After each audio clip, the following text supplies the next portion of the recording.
Comenzamos esta cuarta sesión del seminario sobre el Museo del Prado a través de los 5 sentidos. Muchas gracias a todos por vuestra presencia y gracias también a las personas que posibilitan que este acto se esté grabando para su retransmisión en diferido a través de las redes sociales, al Departamento de Estudios e Imagen Corporativa de la Universidad Complutense. Gracias también a todo el equipo que posibilita que todas las semanas esto funcione de forma adecuada y que todos podáis acceder a la sala en tiempo y forma. Y gracias también a vosotros por venir. Hoy toca el sentido del oído y por tanto vamos a escuchar los cuadros. Vamos a escuchar lo que nos dicen y lo vamos a hacer con unos recursos yo creo que bastante interesantes para todos. Veis que hemos traído un virginal barroco y esa va a ser la segunda parte de esta sesión, gracias a la colaboración de unos jóvenes que ahora nos presentará Juan José Sánchez Oro, coordinador general del personal de investigador en formación del consorcio Musaccess, que es el ponente de esta sesión y que nos va a presentar tanto al profesor Martín Galán como a Ignacio Rodulfo, que son las dos personas que van a intervenir en esta sesión. Sin más dilación, para no perder más tiempo, os dejo con ellos y os reitero el agradecimiento por venir aquí esta mañana. Muchas gracias.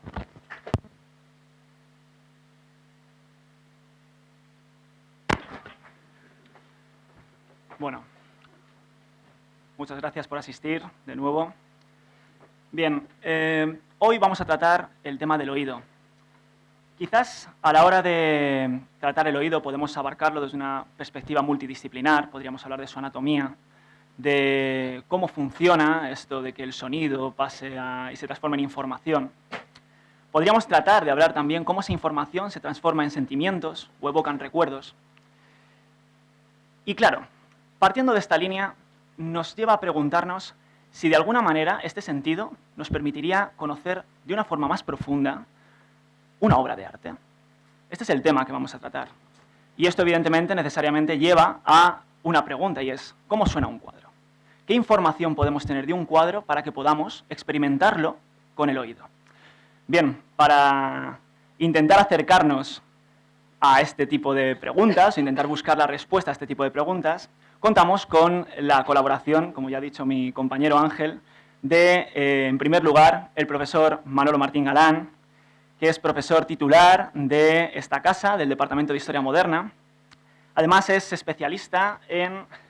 Bueno, ha trabajado diversos temas en demografía histórica, economía, producción agraria. También ha tratado temas de régimen señorial, conversos e inquisición. Pero además, en el ámbito de la música, ha realizado diversas colaboraciones en algunas revistas, entre las que destaca la revista Scherzo. Además, bueno, de haber colaborado en la publicación de unos pequeños cuadernitos de música clásica que fomentan, por supuesto, la divulgación de este tipo de música, de contenido cultural. Sin más, les dejo con el profesor Manuel Martín Galán y con su presentación El oído, una guitarra entre pobres y charlatanes. Muchas gracias.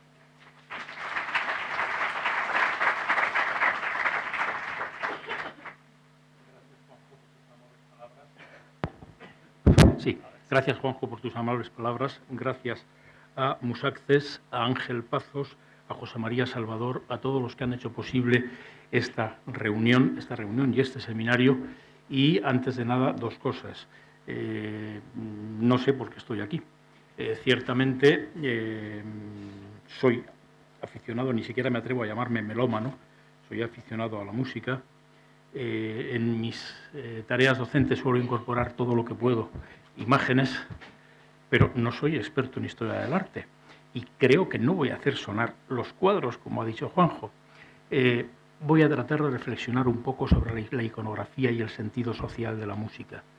Por otra parte, también quiero decir una cosa, el título lo di allá por julio-agosto, cuando me preguntaron el asunto, y había pensado en centrarme básicamente en la música entre los desposeídos.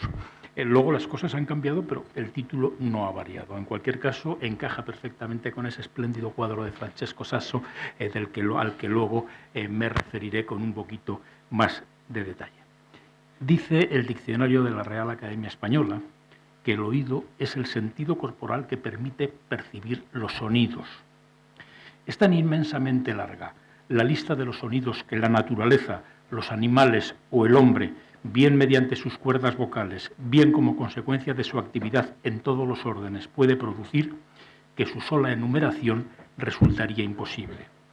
Por eso, para hablar de la representación gráfica del sentido del oído, quiero partir del óleo de Jan Bruegel el Viejo y Pedro Pablo Rubens, conservado en el Museo del Prado y que, como es bien sabido, forma parte de una serie dedicada a los 5 sentidos. Rinde homenaje a los archiduques Alberto e Isabel Clara Eugenia de Austria, incluyendo a lo lejos el castillo de Mariemont, pero sobre todo es un cuadro extraordinario por los recursos iconográficos simbólicos que presenta, en parte heredados de la Edad Media, en mayor medida consagrados por las convenciones artísticas barrocas, a los que añade soluciones personales y referencias a la mitología clásica y al cristianismo. Hay, para empezar, alusiones a la voz como transmisora del mensaje divino, la anunciación a María o la anunciación a los pastores que está en la tapa del clave, al sonido mecánico y machacón que marca y mide la lenta pero inexorable marcha del tiempo, relojes de nuestra derecha, no de nuestra izquierda, perdón, lo estoy viendo en sentido invertido, relojes de nuestra izquierda, muchos además con algún tipo de música o de sonería, al ruido estridente, armas de fuego posiblemente relacionadas con la afición cinegética de los archiduques y referencia a una tormenta que se avecina con su carga amenazadora de truenos, vientos y lluvia. Pero por encima de todo, lo que domina en el lienzo es la presencia de la música, evocando igualmente el generoso mecenazgo de los archiduques. Música, armonía de la naturaleza representada en los pájaros que vuelan en el exterior y en las aves exóticas, carísimas aves exóticas del Nuevo Mundo, que reposan sobre los muebles repartidos por la amplia estancia. Hay otros 2 animales aparentemente discordantes, pero con fuerte sentido simbólico. El ciervo, símbolo del oído agudo y que, según se decía, amaba tanto la música que se recostaba plácidamente para mejor disfrutarla. Al gato me referiré más adelante. Y música creada e interpretada por el hombre. Música escrita en las partituras con los madrigales a 6 voces de Peter Phillips, del inglés Peter Phillips, exiliado en los Países Bajos por católico, con los madrigales a 6 voces de Peter Phillips, repito, presidiendo llamativamente la mesa central. Música cantada por la musa Euterpe, o es la diosa Venus y el amorcillo que la acompaña, que parecen invitarnos a participar en su cántico. Por los niños del cuarto del fondo, arropados por 4 instrumentistas. También es instrumental la música que invoca ceremonias áulicas desde la ventana de palacio. Y por último, esa espléndida galería de instrumentos cuidadosamente distribuidos por el ángulo inferior izquierdo, por algún sitio más. La fuerte presencia de la música en este cuadro no es evidentemente casual. No hay arte tan universal como la música. Se diría que existe una innata inclinación del hombre hacia ella. A su creación y a su deleite se entregó desde que hace miles de años alguno de nuestros más lejanos antepasados entrechocara más o menos cadenciosamente un par de piedras, un par de conchas o un par de palos. Y ya no pudo prescindir de ella, atribuyéndole dimensiones y cualidades religiosas y mágicas e impregnando de música toda su existencia. La música se halla de tal manera difundida en el mundo que nada hay que no esté penetrado por ella, decía en el siglo XVI nuestro Francisco de Salinas. Sí, está presente en todas las facetas de la vida humana. Por eso voy a centrar mi intervención fundamentalmente en la representación artística de la música, sin olvidar del todo otros aspectos que tienen que ver con el sentido del oído, como por ejemplo el estrépito natural producido por ese milano que ataca a las gallinas para satisfacer su necesidad primaria de comer y provoca el desordenado y angustioso cacarear de esas gallinas entre un profuso aleteo y revuelo de plumas. El cuadro es del valenciano Miguel Marc. O, por referirme a una de las actividades más ruidosas del hombre, ese paisaje idealizado, muy idealizado, con ferrerías de Lucas van Valkenborg, poblado de galerías mineras, saltos de agua, maquinaria hidráulica y fundiciones. Y su derivación lógica, la metalurgia en su estadio más elemental, representada con la más universal de las fraguas, en la que casi percibimos cómo aún perdura en el aire el eco del golpeteo alternativo de los martillos en el yunque, con agudo timbre metálico, y en el hierro candente, con timbre grave, sordo y apagado, interrumpido hace poco por la brusca aparición del dios Apolo. Apolo fue precisamente, además de inventor de la lira, uno de los dioses de la música en la mitología clásica, y solía reunirse con las musas en el Olimpo. Una de ellas, Euterpe, era la inspiradora de los tañedores de flauta y de la poesía coral, y por extensión de los músicos en general. Ahí está con el aulos, la flauta doble, en esta anónima escultura helenística que ordenó restaurar para incorporarla a su imaginario, porque ella se rodeaba de las musas y presidía la reunión de las musas en su palacio, la reina Cristina de Suecia. De otra musa, Calíope, en su unión con un mortal, nació Orfeo, el gran héroe civilizador y músico. Con la dulzura y doliente patetismo de su música logró conmover a Hades y Perséfone hasta autorizarle a rescatar de los infiernos a su amada Eurídice antes de perderla para siempre debido a su ansiedad por abrazarla. Luego, desconsolado, vagó por la tierra apaciguando y encantando con su música a los animales que, como antes los dioses y los hombres, quedaban extasiados por sus embriagadores sonidos. El cristianismo transformó sustancialmente la visión del cielo, morada de Dios, de los coros angélicos y de las almas bienaventuradas tras su paso por este valle de lágrimas. Y también el cielo cristiano está poblado de música, de la armonía más perfecta. San Agustín y San Ambrosio, entre otros santos padres, integraron la música en las ceremonias sacras. Y en las representaciones de los grandes misterios de la religión, la música aparece casi sistemáticamente, contribuyendo a crear y transmitir la atmósfera de armonía y felicidad eternas. Son generalmente los ángeles quienes tallen instrumentos, en principio condicionados por su aparición en la Biblia, o más concretamente en los Salmos. Arpas, el instrumento por excelencia del rey David, trompetas, cítaras, tambores, laúdes, flautas, címbalos, son, por ejemplo, expresamente citados en el último salmo de la colección, el 150, y el más musical de todos. Pero no son normas rígidas. El Greco, en esta anunciación que perteneció al Colegio Doña María de Aragón, el edificio que hoy alberga el Senado, introdujo junto al arpa, el laúd y la espineta, la flauta y la espineta, y un imaginario instrumento de cuerda que tiene algo de vihuela de arco, de violón y de lirón. Todos ellos, no obstante, son instrumentos de cámara idóneos para sonar sin aturdir en ese espacio cerrado e íntimo del gabinete en que María recibe la visita del arcángel. Guido Reni, por su parte, en ese misterio de gloria que representa conjuntamente la asunción y coronación de la Virgen, añade al laúd y el violín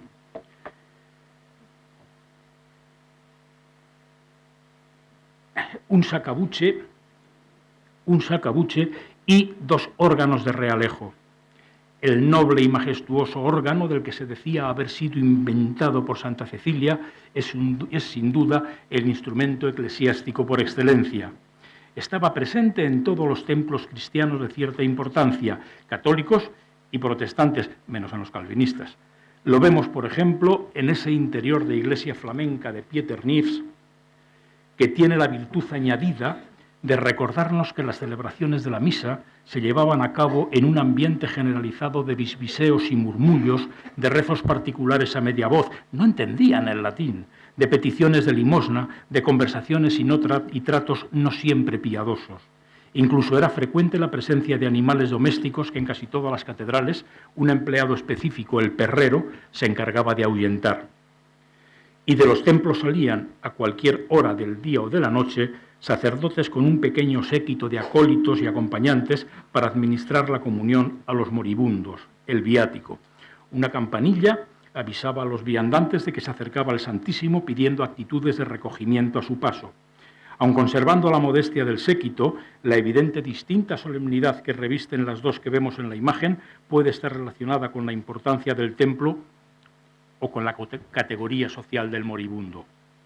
Y de los templos salían igualmente para recorrer las principales calles de las ciudades las procesiones más solemnes, manifestaciones religioso-sociales que, honrando a los santos patronos, incluso al misterio más sagrado del catolicismo, la Eucaristía, el Corpus Christi, representaban y visualizaban la jerarquía político-social. a falta de una buena imagen coetánea de las procesiones del Corpus madrileño, van aquí simbolizándolas dos tarascas, en origen representaciones del pecado vencido, en la práctica festivas y grotescas figuras con 1000 alusiones mundanas, que por cierto eran diseñadas casi siempre por valencianos, lo de las fallas lo deben de llevar en los genes, de la espléndida colección que custodia el Archivo de Villa. Y en segundo lugar, la solemne procesión de la festividad de l'Homegan en Bruselas en 1615, que organizaba el gremio de los ballesteros y que inmortalizó por encargo de los archiduques Denis van Alsloot en una preciosa serie de lienzos. El cuadro seleccionado recoge el desfile procesional de las órdenes religiosas y el clero parroquial, prácticamente todo el clero de Bruselas, precedidos por las autoridades civiles y jerarquizados según un orden preciso y minucioso. La música, solo instrumentos de viento más apropiados para espacios abiertos, ocupaba su lugar justo en el punto más significativo del desfile, entre el relicario de Santa Juliana y la imagen de Nuestra Señora de Sablón.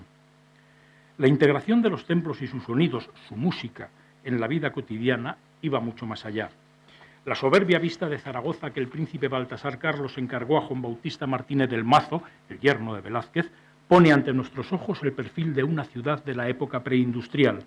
Destacan en él, por encima de todo, las torres, siempre pobladas de campanas, cada una de ellas con su propio y diferenciado timbre, con su propia y diferenciada personalidad, y con un complejo código de toques, redobles y repiques, anunciaban los actos religiosos, misas, sermones, novenas, procesiones, ángelus, marcaban el ritmo del trabajo y de la vida diarios, aunque en este caso en Zaragoza la Torre Nueva, civil, era del ayuntamiento y albergaba el reloj público, era desde este punto de vista la que realmente funcionaba, y tocaban a fiesta, a oración, a luto o a arrebato si se producía o avecinaba alguna calamidad pública.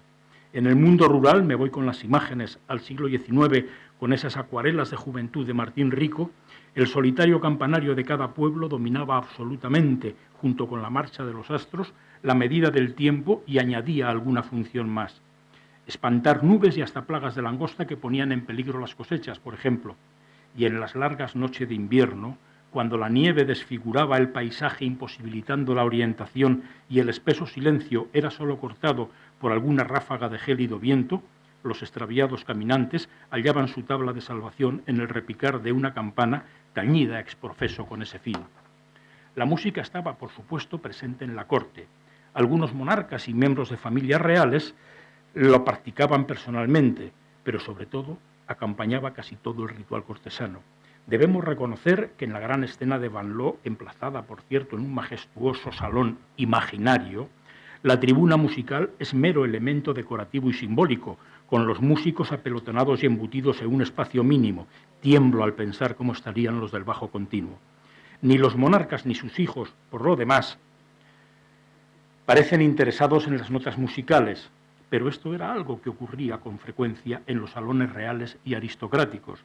Cierto tipo de música no estaba concebida para ser siempre escuchada con atención, sino ante todo para crear un ambiente grato y deleitable. Pero también es justo recordar que en la época de este cuadro, 1743, Felipe V solo encontraba remedio a sus accesos de melancolía, depresiones de caballo, en la música que para él cantaba en exclusiva el mejor capón de todos los tiempos, Karloborski, Farinelli. El papel de Farinelli se amplió en el reinado siguiente, asumiendo la dirección de los grandes espectáculos cortesanos. Podemos verlo aquí en la tribuna musical de la corte de Fernando VI y Bárbara de Braganza, junto con Domenico Scarlatti, y en los jardines de Aranjuez, en la tribuna, en la celebración de la onomástica. Me he ido a otro. En la celebración de la onomástica de Fernando VI en 1756, al frente de una parte de la capilla real, instrumentos de viento nuevamente. El lienzo es de Francesco Battaglioli, que vino de Italia como escenógrafo de las grandes óperas que con algunos de los más grandes cantantes del momento, Farinelli montada va en el recién remozado Coliseo del Buen Retiro. Veamos dos escenas de esas óperas, una de encantamiento amoroso del acto primero y la gran apoteosis final en el Palacio de Apolo, de Armida Placata, con libreto de Metastasio y música de Giovan Battista Mele, que se interpretó en 1750. Tanto gustó al monarca que honró a Farinelli con un hábito de la Orden Militar de Calatrava. Es el momento de recordar que casi todas las representaciones teatrales incorporaban música, al menos en los intermedios, si no entreverada en la acción, y evocamos el ensayo de una representación teatral privada en algún palacio aristocrático. En la pared cuelga, por cierto, una escena taurina, el único espectáculo de masas de la época en que ruidos, gritos y músicas se entremezclaban abigarrada y festivamente. Y la goyesca imagen de la itinerante comedia del arte, casi siempre ilustrada también con música y que en este caso se nos antoja grotescamente ilustrada con música. Y el nuevo espectáculo público, inaugurado en el Teatro del Príncipe en el Carnaval de 1767 y extendido al Coliseo de los Caños del Peral el año siguiente, el baile de máscaras que pintó Luis Paret y Alcázar en esa deliciosa obrita, no tiene más de medio metro de ancho, con la orquesta en lugar destacado, se bailaban sobre todo minuetes y contradanzas, y un detallado reglamento en el que se prohibía que nadie vista el traje que no es de su sexo. La secreta afición por el travestismo de los españoles que aflora en cada carnaval se remonta muy atrás. Se desterraban las armas blancas, aunque sean navajas, pues allí no se necesitan. Se restringían mucho las capas pardas, los sombreros anchos y de ala caída, significativo poco después del motín de Esquilache. Se prohibían categóricamente los disfraces de arrieros, caleseros, toreros y otros trajes bajos como estos. Se pedía que los trajes populares fueran de imitación en seda y otras telas y no reales en lana y paños bastos. Se conminaba a evitar lujos innecesarios. Se amenazaba a los criados perturbadores, como mínimo, sic, como pena menor, con enviarlos a la tropa de tierra o a la marina, amén de otros castigos. Estaban fuera, no estaban en el baile, estaban esperando a sus señores.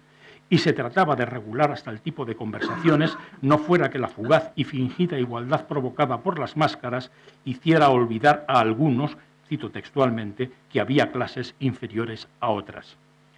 La guerra era sin duda el acontecimiento más horroroso, donde las arengas de los mandos, las voces de los soldados, el ruido ensordecedor de la artillería, el entrechocar de las armas blancas, el galope y los relinchos de los caballos, los ayes y gritos desgarradores de los heridos y moribundos formaban un entramado sonoro, estruendoso e infernal. Pero también está vinculada de varias formas a la música. Todos recordamos Mambrú se va a la guerra, nacida en Francia a raíz de la desastrosa batalla de Malplaquet en nuestra guerra de sucesión, aquí evocada con ese cuadro de Ventura Lirios que reproduce la batalla de Almansa, significativo encargo personal de Felipe V. O con las bombas que tiran los fanfarrones que cantaban las gaditanas mientras los franceses bombardeaban en 1813 la ciudad. Y el propio ejército llevaba ciertos instrumentos. Ante todo, no había pasado el cuadro. Ante todo, la trompeta y los tambores, instrumentos marciales por antonomasia, como refleja este lienzo de Vicente Carducho, concebido para proclamar en el Salón de Reinos del Buen Retiro las glorias y triunfos de la monarquía de Felipe IV.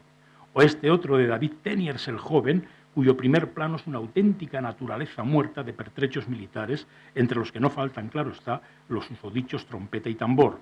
Y eran los tambores, precisamente, quienes asumían el protagonismo en los lances más infaustos de la durísima e implacable vida militar. El lúgubre sonido de las cajas destempladas, tambores con el parche distendido, acompañaba al reo militar en el trágico camino hasta el pelotón de ejecución y en otras ceremonias infamantes. Pero vayamos a otros momentos de la vida, los amables, en los que la música contribuye a crear, reforzar y mantener el júbilo y regocijo de la asamblea. Ocurre particularmente en acontecimientos que entrelazan lo estrictamente familiar con lo social, lo religioso con lo civil, con la unión matrimonial, la boda, como celebración paradigmática. Tenemos aquí, en este notable cortejo nupcial flamenco, el protagonismo de la música en dos momentos. Y, naturalmente, en las fiestas patronales, cuando el jolgorio y la euforia, potenciados por la ingesta de alcohol, invitaban a dar rienda suelta a los impulsos pasionales. Sonaba, por lo demás, la música en las reuniones de buen tono y en los jardines bien cuidados de los acomodados, y también en las viviendas y chozas de los humildes, en la soledad del campo, poblado, eso sí, de rumores y voces naturales, el viento, las hojas de los árboles, el canto de las aves, los balidos de las ovejas, y en la privacidad del hogar burgués, donde, como en este caso, la esposa de Paret de Alcázar trata de dominar y corregir la naturaleza, enseñando una melodía de moda a su canario con la Séguinette, ese pequeño órgano mecánico inventado precisamente con ese fin. Tocaban los adultos y tocaban los niños, fascinados por el mundo de los soldados o jugando a construir instrumentos imposibles, remedo de instrumentos primitivos con las vejigas de los cerdos los días de matanza. Tocaban los más poderosos y tocaban los desposeídos. Llegamos a lo que señalaba el punto de partida, ese tremendo charlatán, aunque sinceramente no creo que la escena transcurriera en una aldea, semejante concentración de pobres tenía que ser necesariamente urbana. Ese tremendo charlatán decía que pregona su mercancía, o vayan ustedes a saber que, a un cónclave de mendigos y pordioseros recogido por Francesco Sasso, que fue maestro de dibujo del infante don Luis en ese lienzo y en su pendant, reunión de mendigos, constituyen de hechos por sí mismo alegorías de los 5 sentidos.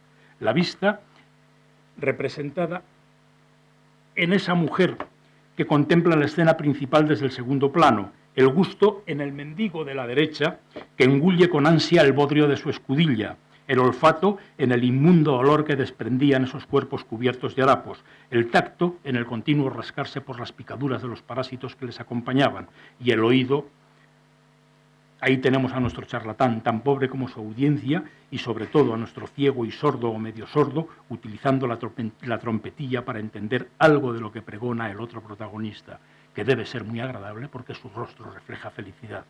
Y con esa humilde guitarra, ahora muda y sujeta con la mano derecha, pero que acompañará, destemplada y aporreada más que rasgueada, a su marchita y quizá guardentosa voz, cuando salmodie los romances, sucesos atroces, siempre más atroces y truculentos que cuando ocurrieron, si es que realmente ocurrieron.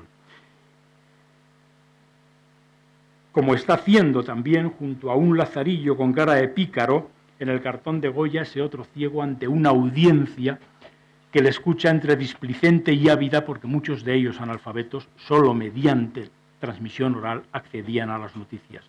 No era la guitarra, desde luego, el único instrumento. Paso estas rápidamente, los instrumentos utilizados como armas contundentes, pero muchos efectivamente recurrían a la guitarra porque era uno de los instrumentos más populares, el instrumento que se asociaba invariablemente a los barberos, a la gente sencilla que acude a adorar al niño en ese precioso lienzo de Francisco Collantes, a las mujeres de mala reputación que entretienen a los soldados en descanso, a los majos, y a fiestas y romerías populares.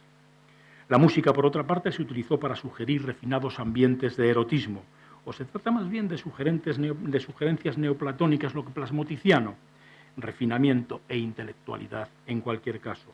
Por su cualidad de arte efímera, la música suele aparecer en las vanitas, para despertar la reflexión sobre la fragilidad de la vida y la caducidad de las cosas terrenales. Suele entonces estar representada por una partitura o un instrumento en silencio. La música es efímera y además ya sonó hace tiempo. He elegido el emblema de la muerte de Peter Steinweg con el laúd boca abajo y sobre todo con esa flauta dulce que parece sufrir la macabra y descarnada dentellada de la calavera, como si de un momento a otro fuera a estallar en 1000 pedazos. ¿Hay forma más gráfica de evocar el final de la sensualidad emparejada a la vida?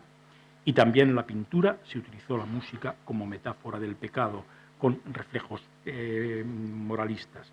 Viene aquí de entrada el último animal del cuadro de Bruegel, no lo había olvidado, no, el gato, símbolo de la lujuria, que se desliza silenciosa y subrepticiamente bajo el asiento de la ninfa, recordando la cara oculta de la música y añadiendo la faceta moral a la compleja significación de la obra.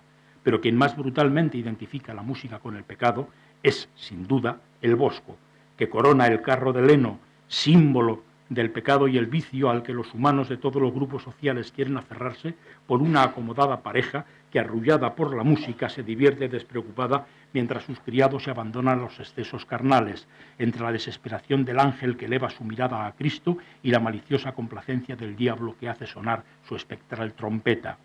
y en el ángulo inferior derecho de la misma tabla central, el diablo, soplando la lujuriosa gaita, incita a pecar a quien ha consagrado su vida a Dios. De nuevo, en el Jardín de las Delicias, la música desempeña un papel esencial en el panel del infierno. Se ha llamado, como saben, el infierno musical.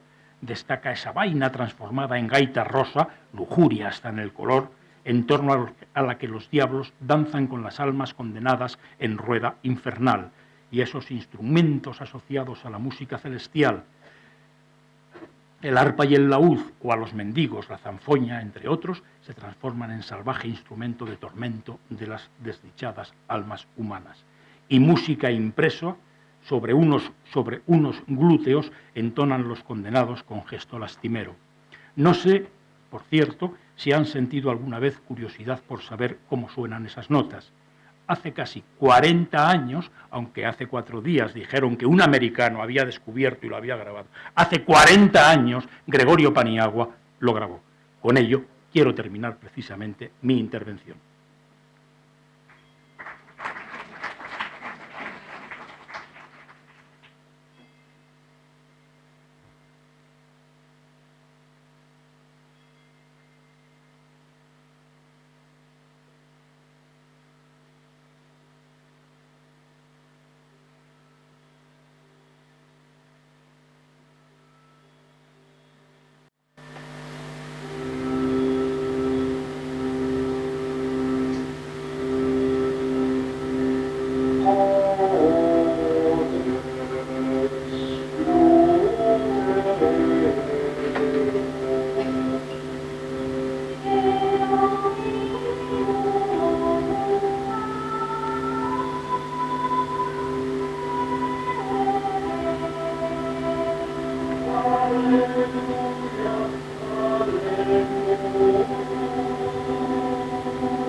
Nada más, muchas gracias.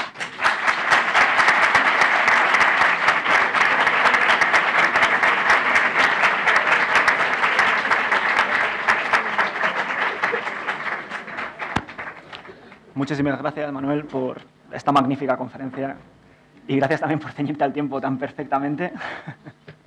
¿Me ha ajustado el tiempo? Perfecto, perfecto. Bueno, a continuación les presento al investigador del Departamento de Historia Moderna, Ignacio Rodulfo Hacen, que va a ser el que nos deleitará con la próxima ponencia. Este investigador se ha caracterizado o trabaja está trabajando ahora en una tesis doctoral sobre las líneas de los usos musicales de la aristocracia española en la Italia de los siglos XVI y XVII, si mal no recuerdo, ¿no? Bien. Y actualmente también es codirector musical de la Crítica del Amor. Esta obra fue estrenada en el Festival de Olite en 2015 y el verano pasado en el San Lorenzo del Escorial, ¿no? Si mal no recuerdo. Y poco más. Les dejo con su ponencia. Gracias. ¿Esto funciona? ¿Se oye? Vale. Gracias. Pues gracias, Juanjo, por la presentación. Esto funciona también. Hay que pasarlo para atrás. Perdón, que hayáis puesto la última diapositiva.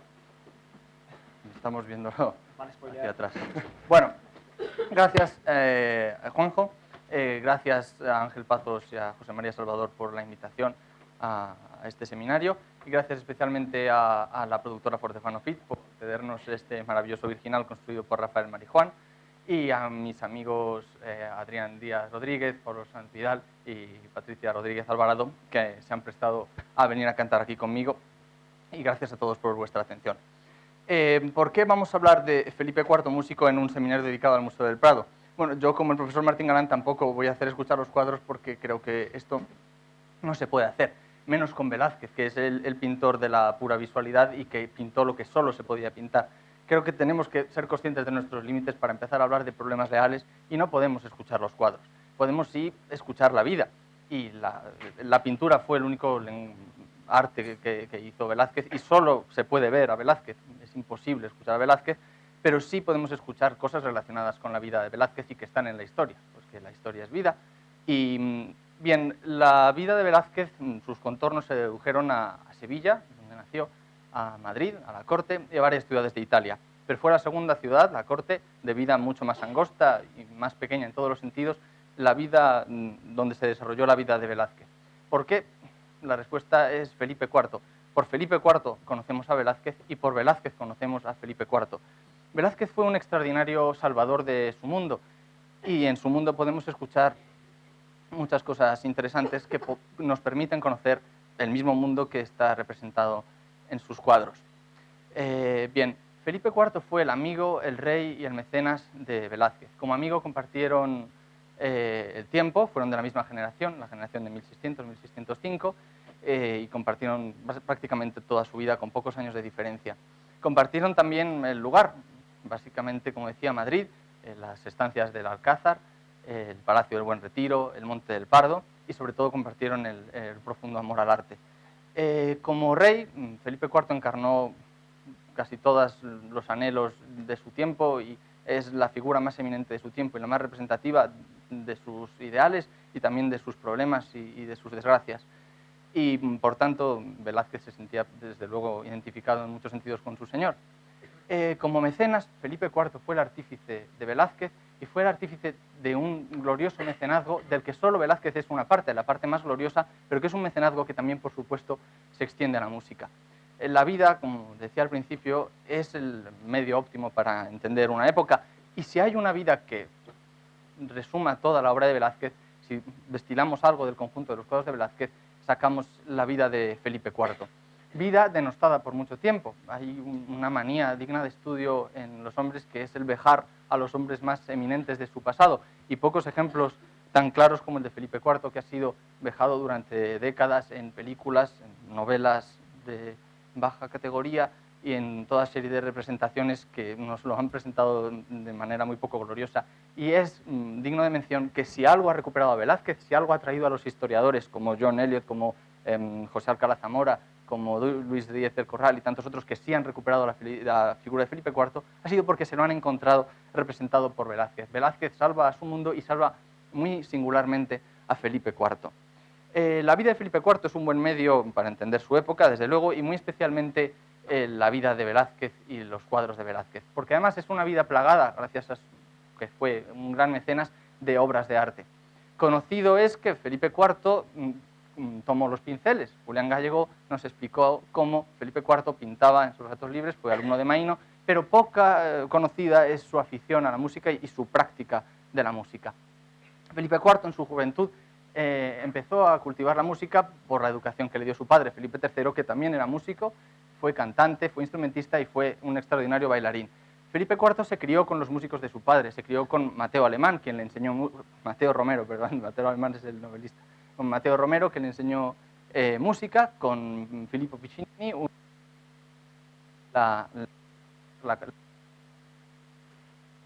que fue nombrado en su adolescencia sugier de cámara, lo que significaba que siempre estaba cerca de él, incluso por la noche, para cantarle y para tocar la viola al príncipe. En sus años mozos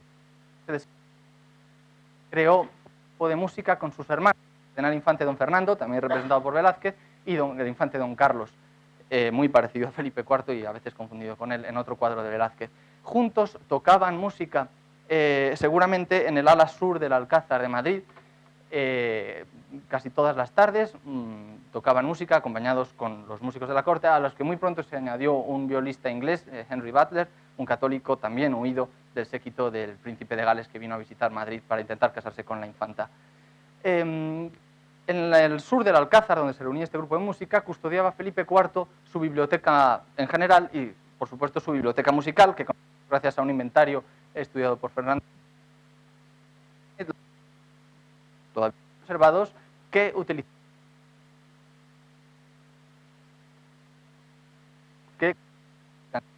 en las estancias que rodean, por ejemplo, la estancia de las Meninas de Velázquez. Pues, en gran medida, libros de vihuelistas del siglo XVI, es decir, música que cantaban el bisabuelo de Felipe IV, es música de la época de Carlos V.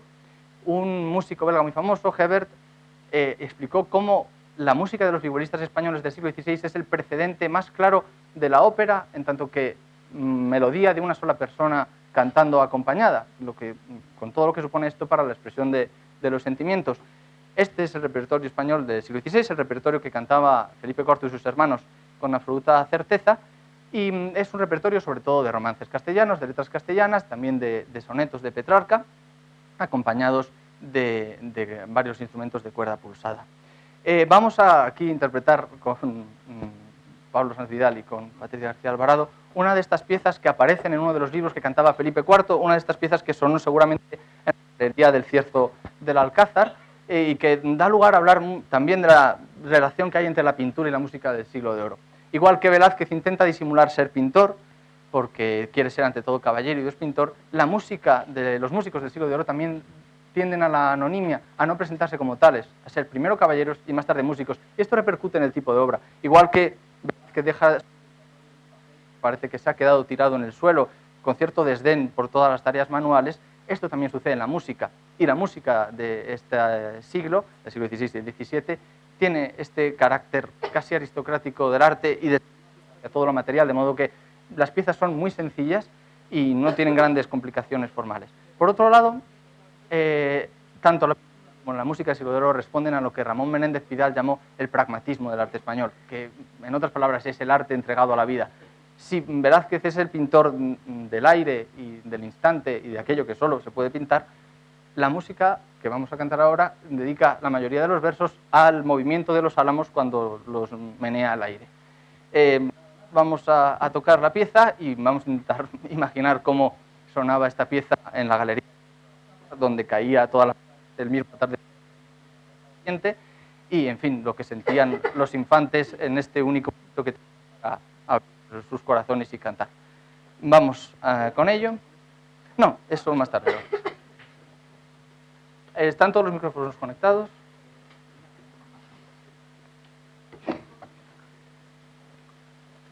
Vale, gracias. ¿Sí? Pues de los álamos vengo, madre, del libro de Miguel de Fuenllana, de la biblioteca de Felipe IV.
Muy bien, sí, os podéis quedar aquí.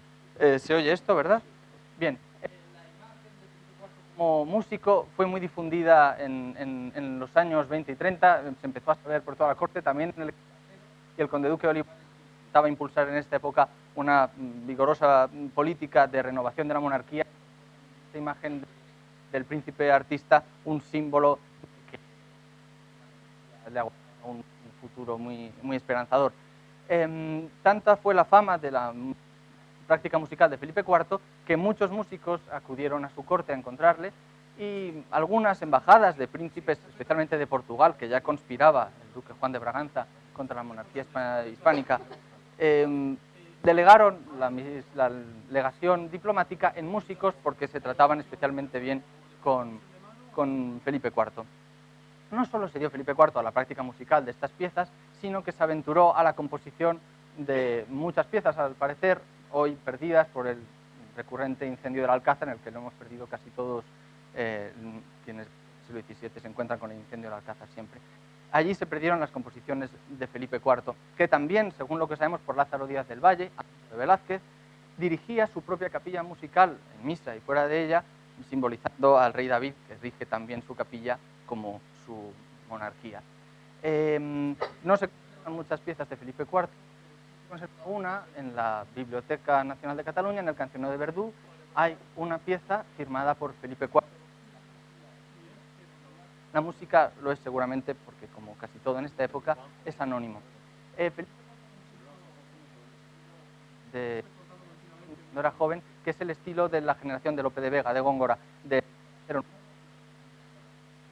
lo que gustaba a España, la aristocracia, eran canciones a voces acompañadas siempre de la guitarra, en este caso. Y vamos a interpretar, creo por primera vez, esta piececita que se conserva en el Cancionero de Verdú, firmada por Felipe IV, que no es ni mucho menos la pieza más bonita de nuestro siglo de oro, pero que es muy tierna por cuanto nos revela un poco la intimidad de Felipe IV y, por supuesto, su sensibilidad artística. Era la verde selva. Esto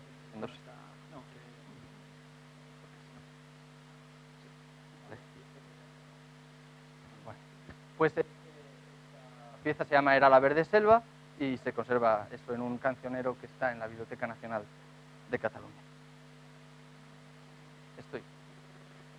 Gracias.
Pajarillo que al aire de tu voz alivias tus pesares, mitigas tu pasión, mitigas tu pasión.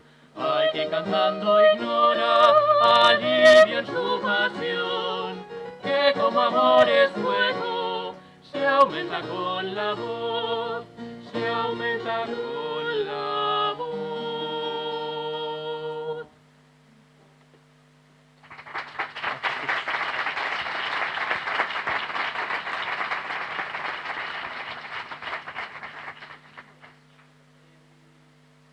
Sabidas son las convulsiones que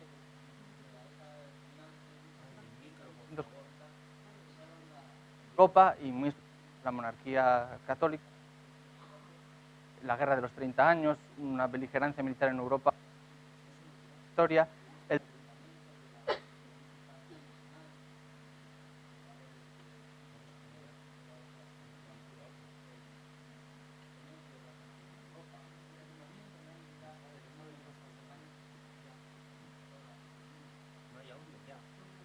los derrumbamientos.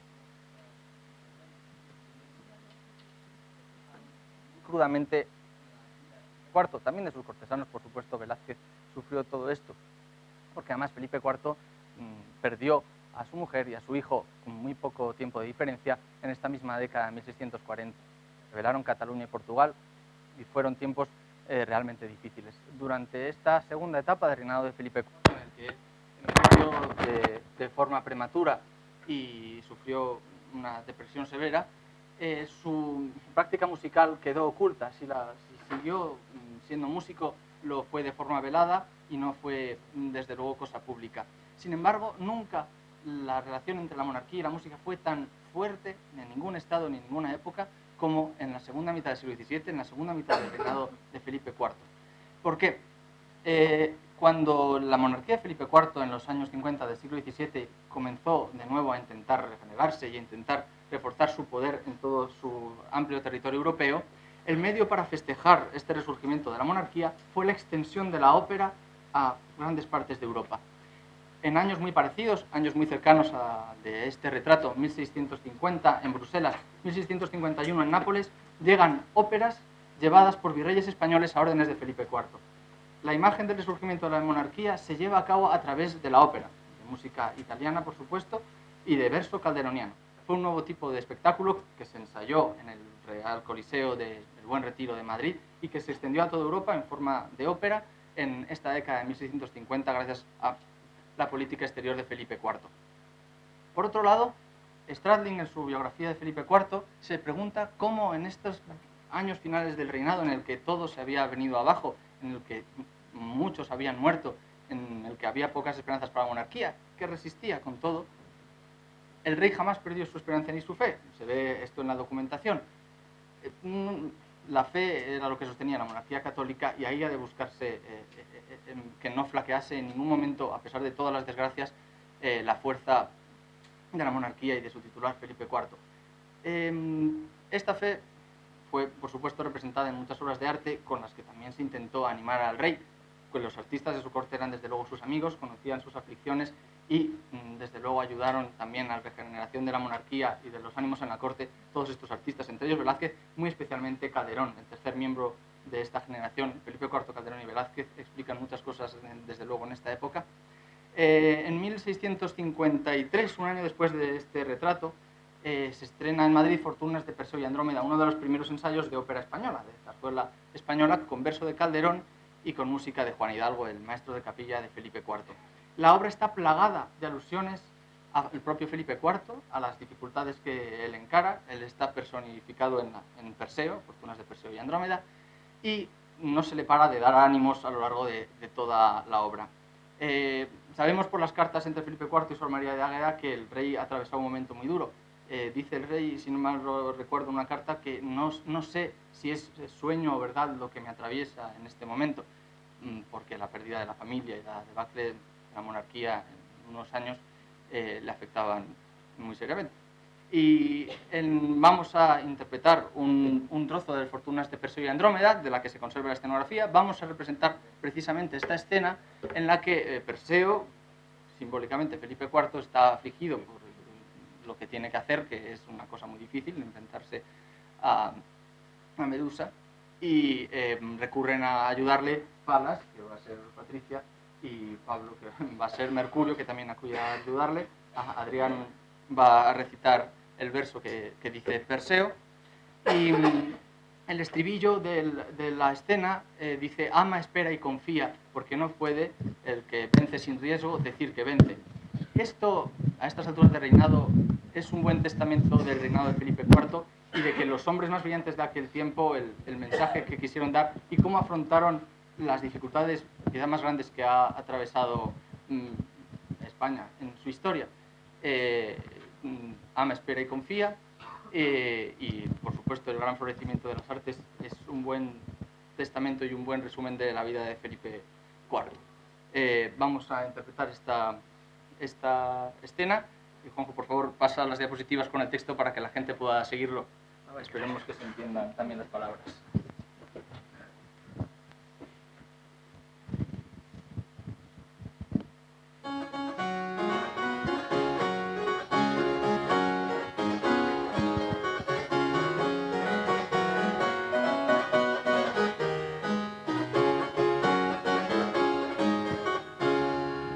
Ama, espera y confía, porque no puede el que vence sin riesgo decir que vence, decir que vence. ¿Quién eres, hermoso joven, que dulce y veloz 2 veces suspendes, no sin asombro, el aire en que te suspendes? ¿Quién eres que tremolando los alados martinetes del sombrero y del coturno vuelas, pájaro celeste? Mercurio soy, que animarte vengo para que no entregues a la paz al accidente. No temas pues de los hados, ni contrastes ni vaivenes, que nunca crece a ser grande, y el sin sobresaltos crece. Ama, espera y confía, porque no puede el que vence sin riesgo decir que vence, decir que vence. Aunque es justo que acepte, humilde puesto a tus plantas, el alto don que me ofreces, ¿de qué suerte podrá el cetro asegurar que me acerque, sin que a lo largo su vista me mate antes? Esta suerte, espera y confía, porque no puede, el que vence sin riesgo, decir que vence, decir que vence.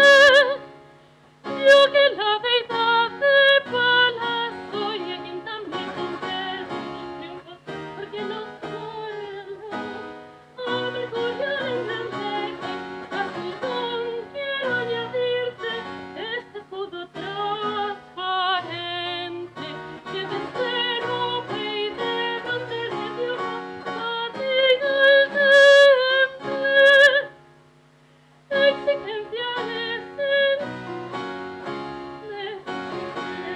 así me mate, porque así su veneno vierte. ¡Qué favor! Tu Perseo le mereces, eres de Júpiter hijo, y pues mi hermana lo quiere, conmigo hasta el cielo sube. Tu caduceo el tridente será con que yo felices piélagos de luz navegue. Sube a mis sagrados sueños, sube a los orbes celestes, donde mi escudo recibas, donde mi favor te aliente, para que felices triunfes, para que dichoso reines, venciendo dificultades, allanando inconvenientes. Ninguno habrá para mí que no postre, no atropelle, como que este escudo embrace y este caduceo gobierne. Pues en esa confianza diga